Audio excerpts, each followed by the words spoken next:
ताज्या बातम्या आणि जाहिरातींसाठी महाराष्ट्र न्यूज चॅनलला सबस्क्राईब करा आणि बेल आयकॉन प्रेस करायला विसरू नका। महाराणा प्रताप युवा सेना महाराष्ट्र आयोजित तिसरे राज्यस्तरीय राजपूत शुभमंगल वधूवर परिचय मेळावा 2025 रविवार 9 नोव्हेंबरला सकाळी 10 वाजता आशादीप मंगल कार्यालय अमृतधाम स्टॉप के वाघ इंजिनिअरिंग कॉलेज समोर पंचवटी नाशिक येथे संपन्न झाला। कार्यक्रमात सुरुवातीला प्रतिमा पूजन आणि दीपप्रज्वलन करण्यात आले। या वधूवर पालक परिचय मेळाव्यात डॉक्टर, इंजिनियर, व्यावसायिक, CA, परदेशात नोकरी, सरकारी नोकरदार अशा सर्व वधू 117 आणि वर 227 यांनी नोंद केली होती। वधूवरांनी आपला जोडीदार शोधताना माफक अपेक्षा ठेवाव्या जेणेकरून लग्न जमणे सोपे जाईल असे प्रमुख पाहुण्यांच्या भाषणातून मार्गदर्शन करण्यात आले।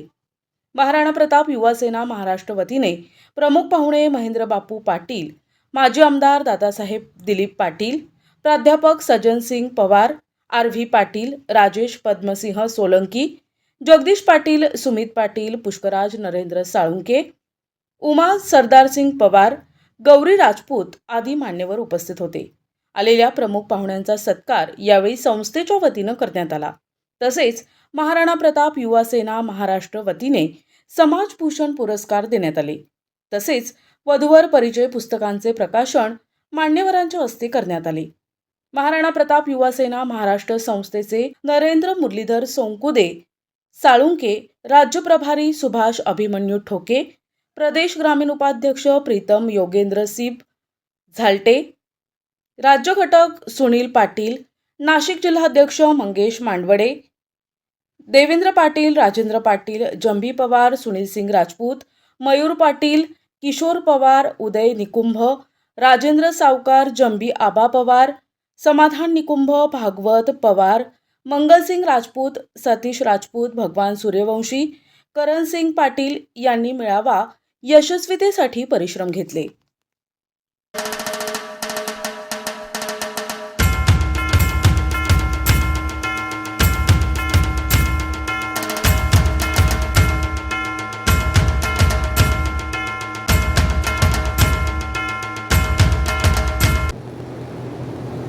इलेक्ट्रिक टू व्हीलर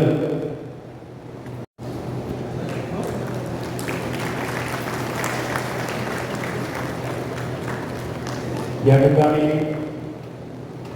आदरणीय रुक्सिंग मोला पाटील RV अप्पा हे नाव माहिती नाही असा माणूस नाही। RV अप्पा कार्यरत असताना करायचा गोकुळ पाटील यांच्या माध्यमातून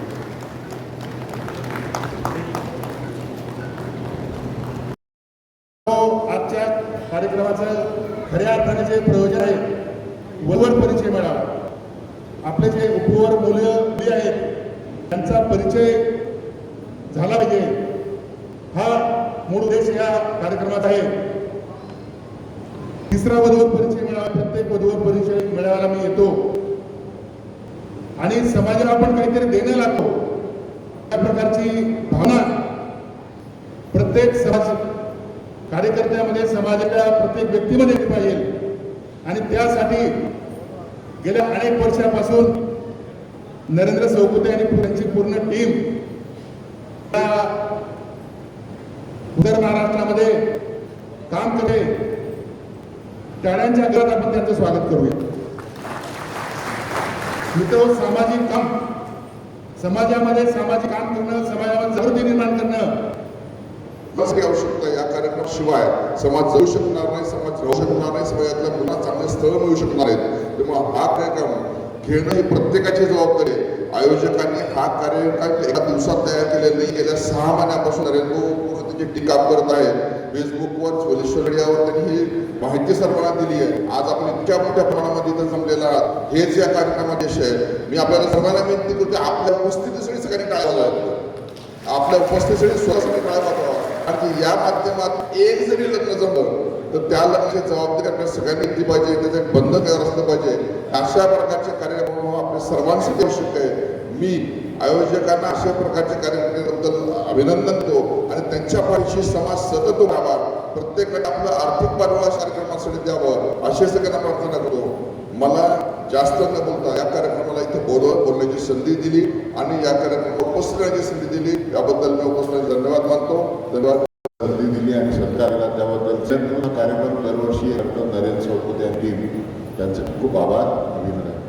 मला फक्त तुमच्याशी बोलायची इच्छा याच्यामुळे झाली की आपण ह्या कार्यक्रमाला चांगला चांगला फायदा करून घ्यावा, थोड्या आपल्या गरजा कमी कराव्या, थोड्या आपल्या अपेक्षा कमी कराव्या आणि आपण चाळणी जी बसलेलो आहे ती चाळणीमध्ये जरा चित्र मोठे करावे.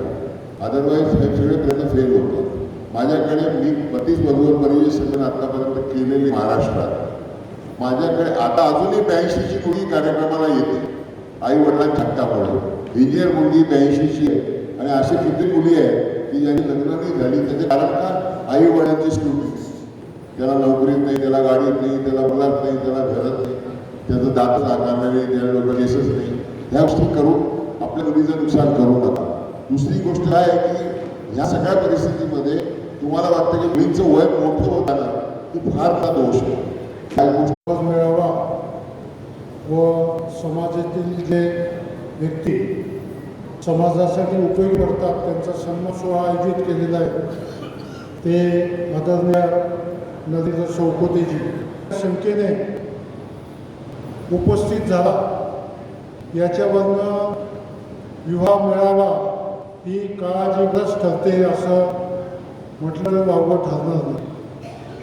मगाशी बऱ्याच व्यक्तींनी आपल्या समाजामध्ये ज्या उणिवा आहे, समाज कसा चालला पाहिजे, समाज कसा राहिला पाहिजे याच्याविषयी सांगण्याचा खूप प्रयत्न केला. पण जोपर्यंत आपण स्वतः या गोष्टी आत्मसात करत नाही तोपर्यंत या गोष्टी आणि विचार हे असे चालत राहतील आणि खूप वेदना आहेत आपल्या समाजामध्ये. कारण मी पण एक समाजाचं काम करत असतो. युवा सेना यांच्या वतीने आयोजित करण्यात आलेल्या या वधूवर परिचय मेळाव्यासाठी उपस्थित ज्यांची आता समाज जायची तयारी आहे ते माझे सगळे तरुण वधू आणि वर झालेले नेते अजून थोड्याच्या तयारीत आहेत ते सगळे आमचे सहकारी मित्रांनो. अतिशय चांगला उपक्रम नरेंद्र सिंग चौकते यांनी आयोजित केलेला आहे. खरं म्हणजे त्यांचं अभिनंदन केलं आहे. आज आपल्या धकाधकीच्या जीवनामध्ये कोणालाही समाजासाठी द्यायला वेळ नाही. आपण आता इतके मर्यादित झालो होतो. कुटुंब देखील एवढी मर्यादित झालेली आहेत आपली की नवरा बायको आणि मुलं, तो बायको, पूर्वी एकत्र कुटुंब असायची, मोठी फॅमिली असायची, 4-5 भाऊ, 4-5 भावांच्या बाका, त्यांचे आई वडील आणि त्यांचे पोरं. महाराष्ट्र युवा सेनेच्या माध्यमातून आज रोजी राज्यस्तरीय राजपूत शुभमंगल वधूवरीचे मेळावा हा 3रा मेळावा होता. आज या मेळाव्याला समाजबांधवांनी भरभरून प्रतिसाद दिलेला आहे. आज जवळजवळ या मेळाव्याच्या ठिकाणी जवळजवळ 700 ते 800 समाजबांधव या ठिकाणी जमलेले आहेत. आज या ठिकाणी अनेक पालकांचे एकमेकांची स्थळासंदर्भात चर्चा होते आहे आणि बऱ्यापैकी पालकांचा एकमेकांच्या पुढच्या बैठकीसाठी चर्चा झाली आहे. पुढील वधूवर मेळावा असाच लवकरात लवकर घेण्यात येईल. ही तारीखही लवकरात कळवण्यात येईल. यासारखी गर्दी पुढेही राहील. आत्ताच्या या वधू मेळाव्यात अनेक एज्युकेटेड डॉक्टर, इंजिनियर, व्यावसायिक असे अनेक स्थळांची या ठिकाणी नोंद आहे. समाज बांधवांना एक विनंती आहे की आपण मुलांना, इच्छुक वधूवरांना ही विनंती आहे की यापुढे आपण जी अपेक्षा आहे वधूसाठी, वरासाठी माफक अपेक्षा ठेवा. ज्या गरजेच्या आहे, ज्या रास्त अपेक्षा तेवढ्याच ठेवाव्यात. अनावश्यक अपेक्षांमध्ये तुमचं वेळ निघून जाते. तर यापुढे एक विचार करा की आपल्याला अपेक्षित काय आहे आणि कुठल्या गोष्टी आपल्याला गरजेच्या आहे हा विचार. या महाराष्ट्र प्रताप युवा सेनेतर्फे आपण जो 3रा राज्यस्तरीय वधूवर मेळावा घेतला, समाज बांधवांनी याला उत्स्फूर्त प्रतिसाद दिला आहे. त्याबद्दल मी समाज बांधवांचे आभार मानतो आणि असेच आमच्या पाठीशी खंबीर उभे राहा आणि असेच आम्ही पुढच्या वर्षी पण भव्यदिव्य मोठा कार्यक्रम पूर्ण भारतभर असा घ्यायचा आमचा विचार आहे. आज आपला हा महाराष्ट्राचा आता पूर्ण भारताला असा आमचा मनस आहे. आम्ही तो पूर्ण करू याबद्दल मी समाज बांधवांचा आभार मानतो आणि यांनी असंच आमच्या पाठीशी उभे राहावं हे विनंती करतो. हा जो वधूवर मेळावा घेतला महाराणा प्रताप युवा सेना महाराष्ट्र या संस्थेने जो आयोजित केलेला आहे, यासाठी मुलींची संख्या 117+ आणि मुलांची संख्या 227 झालेली. आज खूप आनंद वाटतोय. जसं समाजाने दिला तसं या संघटनेच्या पदाधिकाऱ्यांनी पण याला खूप प्रतिसाद दिला. यांनी खूप अहोरात्र प्रयत्न केले. 2 महिन्याच्या परिश्रमानंतर हा कार्यक्रम घडवला. या सर्व यांचे अध्यक्ष या नात्याने मी माझ्या सर्व पदाधिकाऱ्यांचे धन्यवाद मानतो. त्याच्या माध्यमातून आज जो भव्य राज्यस्तरीय वधूवर मेळावा या ठिकाणी संपन्न होते, या मेळाव्याप्रसंगी ज्या पालकांनी आईवडिलांनी या ठिकाणी वधूवरसाठी नोंद केली, त्यांना परत एकदा महाराणा प्रताप युवा सेनेतर्फे मी जाहीर असं आव्हान करतो की तुम्ही जास्तीत जास्त संख्येने परत एकदा ती वधूवर नोंद का. आणि हा जो असा कार्यक्रम, हा तिसरा आमच्या संघटनेचा तिसरा असा राज्यस्तरीय वधूवर मेळावा आहे. याच्यापेक्षा चांगल्या पद्धतीने पुढचा वधूवर मेळावा करण्याचा मानस आमच्या सगळ्या संघटनेचे जेवढे कार्यकर्ते आहेत, पदाधिकारी आहेत, त्यांनी या ठिकाणी घेतलेला आहे. ते सुद्धा मी सर्वांना विनंती करतो, समाजाला विनंती करतो की तुम्ही जास्तीत जास्त पद्धतीने वधूवर नोंदणी करा, या ठिकाणी या आणि चांगल्या पद्धतीने आपण पुढचा कार्यक्रम या ठिकाणी ठेवू.